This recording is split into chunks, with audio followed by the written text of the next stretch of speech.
Bismillahirrahmanirrahim. Assalamualaikum warahmatullahi wabarakatuh. Waalaikumsalam. Alhamdulillah. Alhamdulillah. Alhamdulillah. Syukur nikmat Allah Subhanahu wa taala.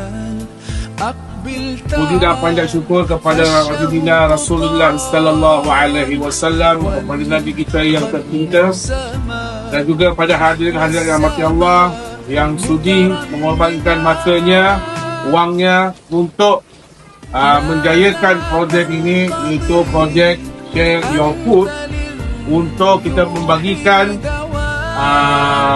rezeki kita dan bagikan kepada rezeki orang juga.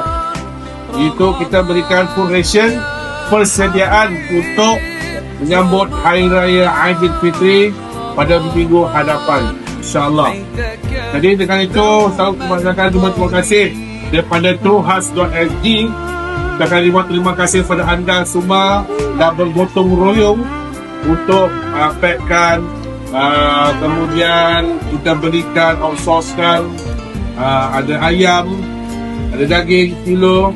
Alhamdulillah ada dry food, beras, minyak, ada kesupat, lemang tak ada ya, ketupat, dan macam-macam lagi lah untuk mereka bersiapkan Hari Raya.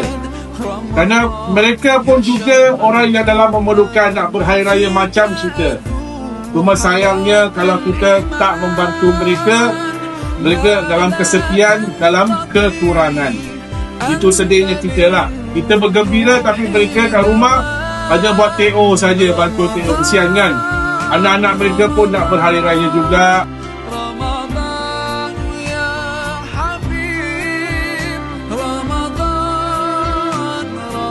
Belum apa ni?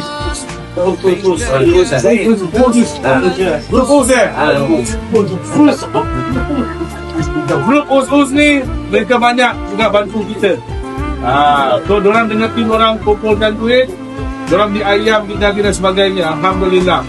Jadi inilah hasilnya daripada derma anda, daripada zakat anda, fidyah anda telah kami berikan kepada keperluan yang pada mereka akan kami agihkan. Alhamdulillah. Okey, insyaAllah kita ada 150 rumah untuk diagihkan. Ya Rabbi